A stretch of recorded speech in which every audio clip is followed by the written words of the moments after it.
Des marées noires se produisent sur tous les océans du globe et sont très difficiles à éradiquer. Les spécialistes y consacrent beaucoup de temps et d'énergie. Alors comment leur simplifier la tâche ?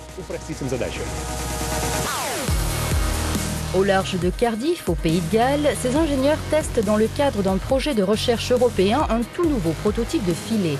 Objectif, nettoyer les nappes d'hydrocarbures plus facilement, plus efficacement et à moindre coût par rapport aux méthodes existantes. Des méthodes qui requièrent généralement plusieurs bateaux et qui reposent sur des techniques complexes de confinement de la pollution.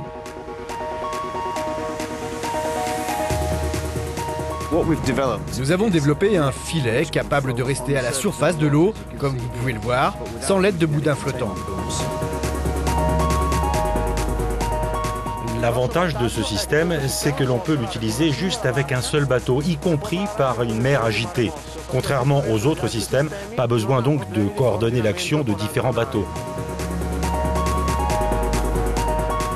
On peut utiliser ce système par une mer agitée, avec des vents de force 7, c'est-à-dire avec des vagues très importantes. En s'adaptant aux crêtes des vagues, notre filet en polypropylène peut récupérer toutes les nappes d'hydrocarbures.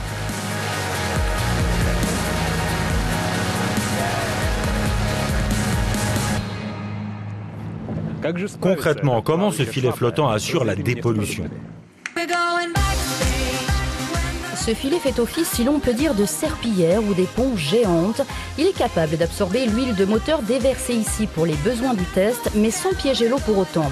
Fabriqué à partir de fibres hydrophobes, le filet présente une structure multicouche à même de neutraliser différents types de produits pétroliers.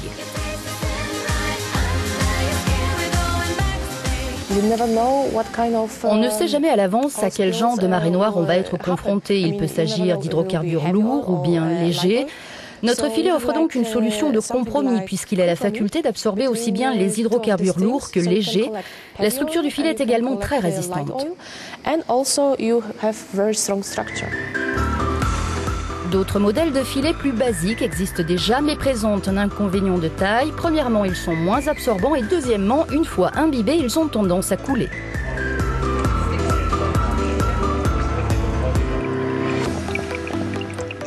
Le matériau utilisé pour ces filets-là fait qu'une fois déployés, les filets se gorgent d'eau et finissent par couler.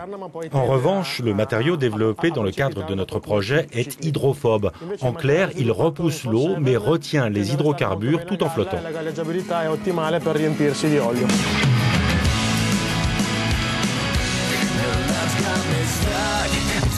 Le défi maintenant pour ces ingénieurs planchés sur le développement commercial de leur prototype, ils devront notamment revoir à la hausse les dimensions du filet. Actuellement, sa capacité d'absorption des produits polluants est d'environ 50 fois son propre poids. Lorsqu'il est saturé d'hydrocarbures, le filet est remonté sur le bateau pour y être nettoyé puis réutilisé aussitôt.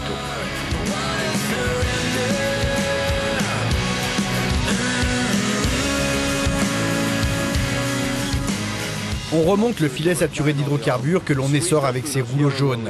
Les résidus sont collectés ici avant d'être stockés dans ce grand réservoir. L'eau est séparée des hydrocarbures et rejetée à la mer si elle est suffisamment propre. Sinon, elle est acheminée vers une station de retraitement. La version définitive de ce tout nouveau filet flottant ultra absorbant pourrait voir le jour dans les prochains mois et être commercialisée dans moins d'1 an.